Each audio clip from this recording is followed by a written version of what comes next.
So I'm here to sound an alarm.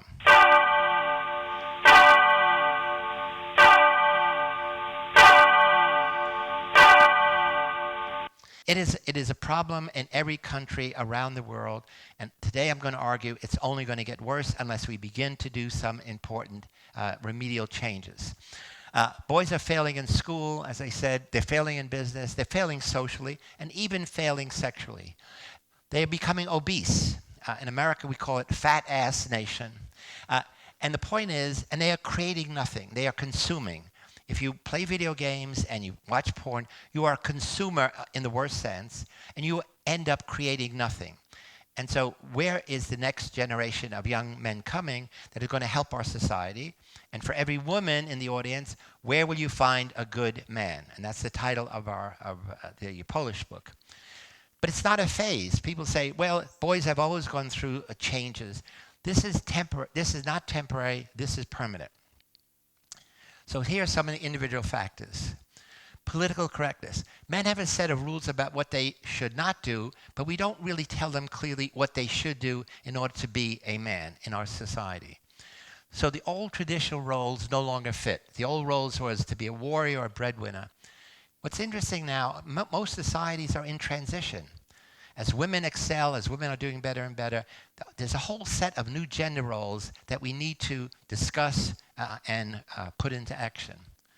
Girls and women, I said, are excelling at levels that we have never imagined. The younger generation of women are the legacy, the pride of women's liberation from the 70s and 80s. And they create a new problem for boys because girls are doing better and better while boys are doing worse and worse. So the boys are opting out of a confusing world. They're isolating themselves in a safer, simple place. Janusz is in his room. They're going into virtual worlds. What's good about the virtual world for them, the objectives are clear. They have control over the outcomes. They have no fear. You never get rejected as long as you practice, because practice will make perfect. Young men are trapped in what we call present hedonistic mode. As some of you know, I have done lots of research on the psychology of time perspective. And there are many different time zones that each of us live in. Some of us live in the past, some in the present, some in the future. Young men, in general, are more present-oriented than older people in the society. But when you get trapped in the present hedonistic mode, all you want is pleasure and avoid pain. You never plan. You never have contingencies. You never set an agenda. You cannot succeed in any society if you are present hedonistic. You must become future-oriented, and we'll see later that is one of the goals of our program. Young men are 25% more likely to live at home with their parents permanently now. There used to be empty net syndrome. Parents were sad when their children left. The boys are not leaving. They're staying in their room. The problem is they stay in their room. They don't do anything. They don't help with chores. They say, I am entitled to it because I'm a boy, I'm a man. The most amazing thing I discovered in our research is that single mothers are on the rise everywhere in the world. 41% of all women in America who have children are single mothers, no husband. This gets worse if you look at women who are 30 years old or younger. The figure goes to 50%. That means 1 of every 2 boys in America whose mother is 30 years old has no father. That means grows up, and sometimes almost from the time they are babies. It's better in the UK and Poland. It's only 25%. But translate 25% of the Polish population into the numbers, it's millions of young boys. Your young boys are growing up without a father. And in a minute I'll say, girls need fathers as much as boys do, but boys need fathers in special ways. Also, we now know single mothers often have 1 or 2 jobs. If they have several children, they're always under high levels of stress. High levels of stress gets transmitted to the boys in various ways, and we see these boys having not only poor social development, they're probably many of the boys that Agnieszka talked about, and they are labeled, they're likely to have attention deficit disorder, which I'll talk about in a minute, and finally, they have many behavioral problems in school and in society. If you have no father in the family, the social economic status drops significantly because you don't have two salaries, you only have one. Even for young men who have a father, the fathers are psychologically absent. Our research in America says, on average, a boy talks to his father or a father talks to a boy 30 minutes a week. That same boy sits in front of a screen, computer screen or TV screen, 44 hours. So again, here's a major problem. Boys don't have a father physically present, and even when he's physically present, he's not emotionally, psychologically present in too many cases. Again, a big problem in America is, it may not be the same here, fewer and fewer families have regular sit-down family dinners. Again, I come from a Sicilian background, and having family dinners is the most important thing, lunch and dinner, because you share values. What we look is boys who do not come from a family that don't have regular family dinners, here are the consequences. They are 4 times more likely to smoke, and we know smoking kills, smoking causes lung cancer.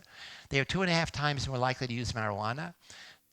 They are 2 times likely to use alcohol, and even more important is they are 4 times likely to engage in hard drug use later in life.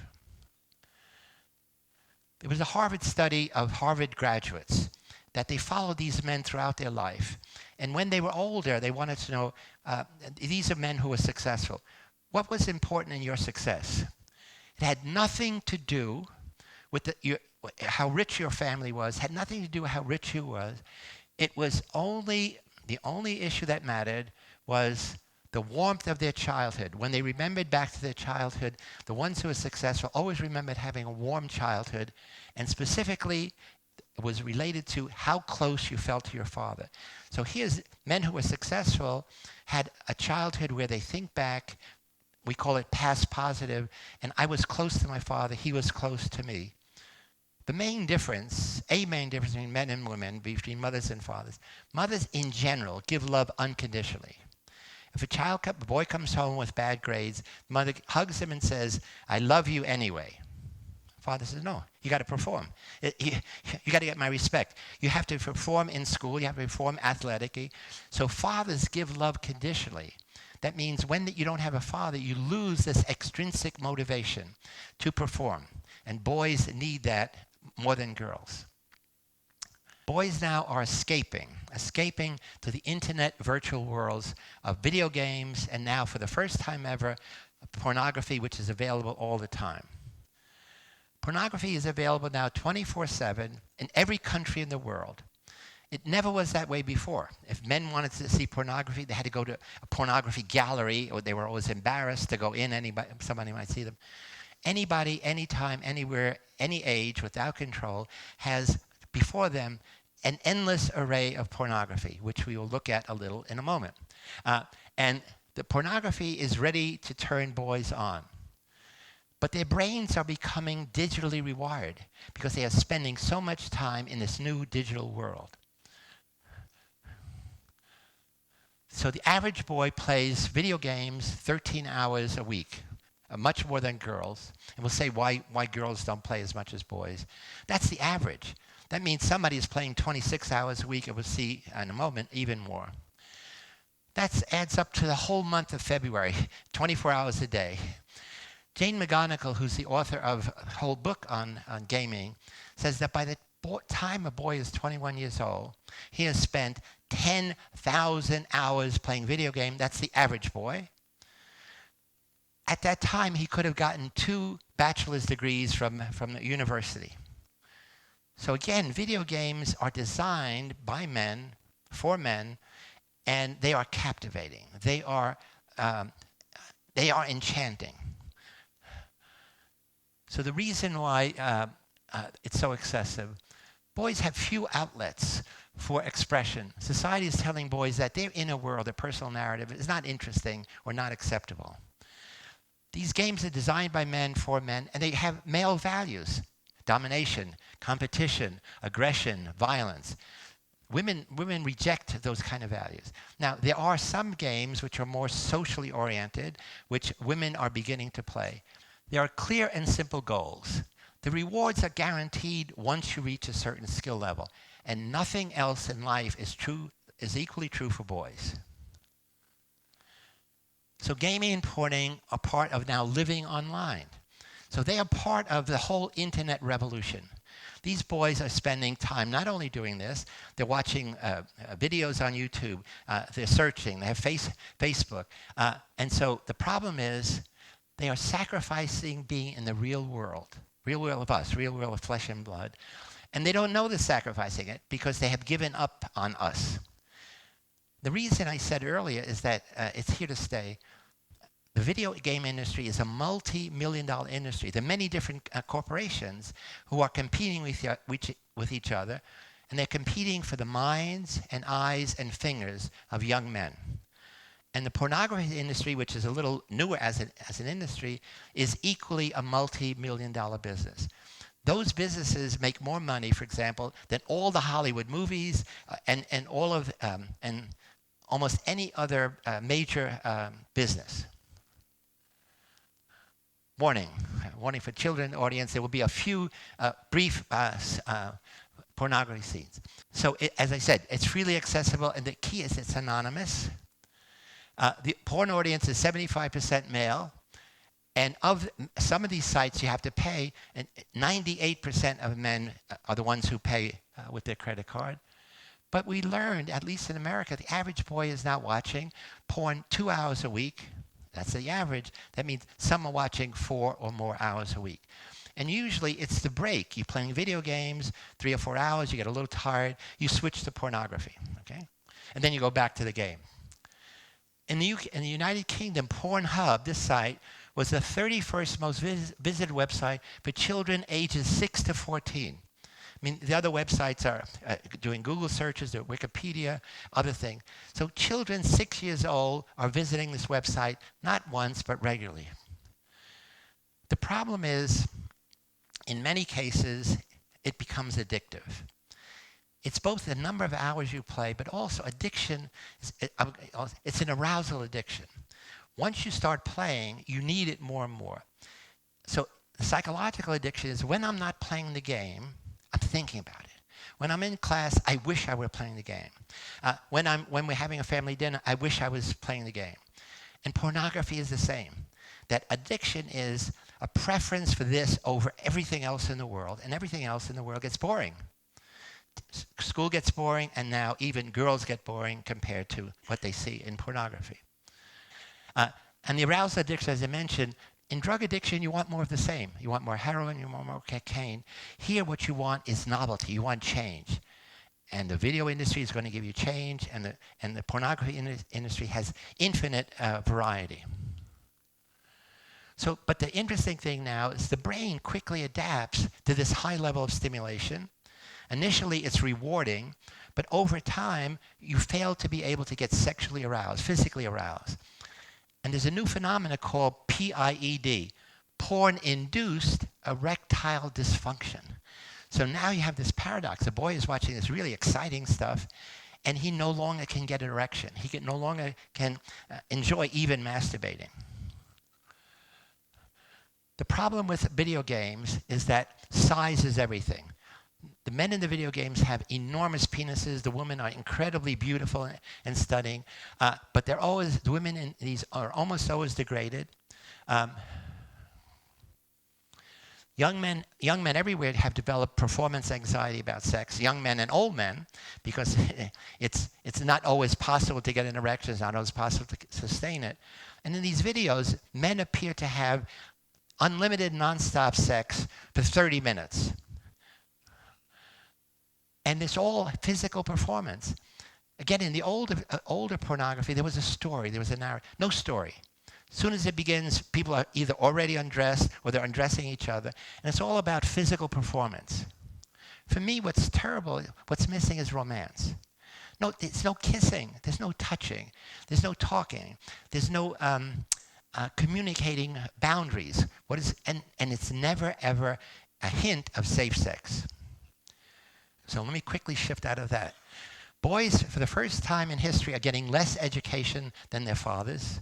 Boys are more likely to drop out of school, repeat a grade, get more D's and F's on their report card. They are 3 times more likely to be than girls, 3 times more likely to be diagnosed with attention deficit disorder. And in America, once you get diagnosed, then you can, in many cases, they persuade your parents to allow them to give you Ritalin, which allows the boy to focus down, but it's an addictive drug. Once you start, you might have to take it for the rest of your life. And we see boys are 1.5 years behind girls in performance. Again, partly because girls are doing better than ever, they're working harder, and boys are working less hard. The interesting thing is school has become a girl thing. In America, 8 of 9 teachers at all levels, except at the university, are women. And so many boys never have a male instructor, so especially boys without a father, there's no men in their life. And we know that early experiences frame interest in learning.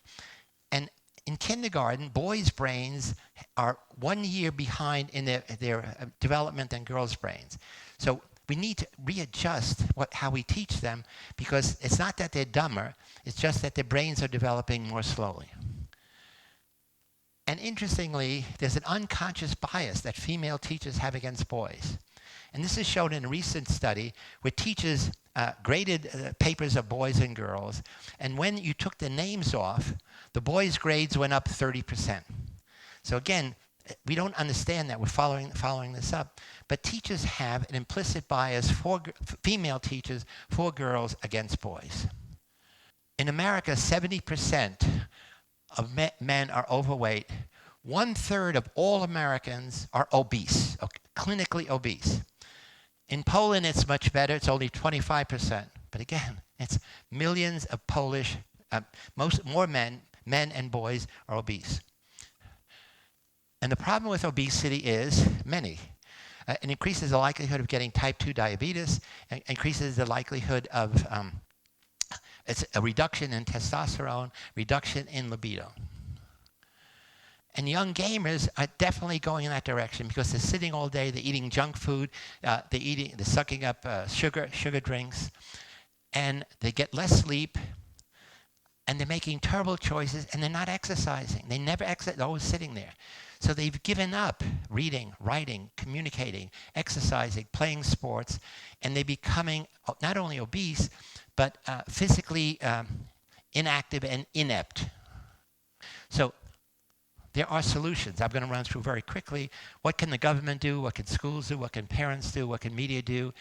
Men and women. And then what can the Heroic Imagination Project do? So the government, we have to support the father role more in legislation. We have to get more men teaching in school. And the way you're going to do that, teachers should be a more honored profession in every country. Teachers should be getting higher salaries. And if they were, more men would go into teaching. We got to get junk food out of schools. We have to officially not allow junk food in the cafeteria. Schools have to begin to teach life skills, have to teach kids personal finance, how to teach them job skills, how to do job interviews, and teach them things we know they're going to need as adults. Sex education is nowhere. Parents don't talk to kids about sex ed, especially if you're a single mother. You're not going to talk, it's awkward to talk to boys. Very few schools in any place in the world have sex ed, which includes biology and psychology. Because sex is not just the physical body, physical being, but it's also the psychological. Teachers have to now compete with those video games. You cannot get up and talk to your students without Keynote, PowerPoint, Prezi, without dynamic visuals. So now we have to have teacher education that certifies teachers to use effectively these new design and presentation tools. And again, we have to encourage in school teachers ranging for work groups with a boy and a girl. They can choose together when you work, because you just say work together. The girls work together, the boys work together. No. Boys have to learn from girls many of these basic skills that girls have been learning. Parents have to teach responsibility and resiliency. Again, most parents have no idea the number of hours kids are playing video game. So an exercise is Everybody in the family for 1 week keeps an activity journal. How much time do you exercise? How much time do you watch TV? How much time do you do homework? How much time are you on your cell phone, etc.? And how much time are you playing video games? We could leave out the pornography. That would be awkward. And at the end of the week, you compare these records, and now you begin to say we have to put more balance in our lives. Take technology out of the boys' bedroom, or at least set limits. And regular family dinners are so important without anybody having a cell phone, or you put it on mute. Okay, very quickly now, men. Men have to turn off games and they have to turn off porn. Men have to turn on people. They have to make female friends. They have to chat more, text less, and they have to learn how to dance. Okay? And they have to become more future-oriented. They have to set goals in life. What are you going to do next week, next month? And they have to become more educated. The important thing for men is, for young men, they need a mentor. Older men, you have a cousin, you're an uncle, you're a cousin, you're a neighbor. Be a mentor. And also, we can develop mentoring programs online. And the critical thing, we now know, the single most important thing for physical and mental health is daily physical exercise. And it's even more so when you exercise outdoors in nature. Women and mothers and sisters have to offer compassion, constructive criticism, and support for young men. They have to show boys and men how to communicate feelings and values without it being a sissy. They have to engage in as many activities as men as possible. They have to be flexible. Women now are becoming completely independent. They have to figure out, how am I going to share my independence so I don't simply turn men off? Media. We need more positive, realistic images of men in TV and movies. We have to change the gender bias. Either they're superheroes or they're fools when they're around women in movies. And we need more pro-social video games. And as I said before, they can be developed. And games can be developed which involve women as well as men players simultaneously. Quickly, so the conclusion is, we are sounding an alarm, me and Nikita, loud and clear. We need to show men that they're lovable, desirable, and not disposable. And they are essential for creating the next generation. And we have to encourage boys, men, girls, women to become everyday heroes. We have to promote the heroic imagination in all schools. And we want them to be HIP. HIP is a Heroic Imagination Project. So we teach the Heroic Imagination Project in San Francisco, which I developed some years ago. We teach people, especially young people everywhere, how to stand up, speak out, and take action in challenging situations in your life. Those challenging situations can be in your family, can be in your school, can be in your community, and can be in your organization. And we teach people how to have courageous conversations, how to challenge unjust authority. I was in London recently, in Trafalgar Square. There's all these generals and admirals on horses who won battles. The thing that struck my eye was this wonderful gold statue of a golden boy on a golden horse. And essentially below it said, the youth of today are our heroes of the future.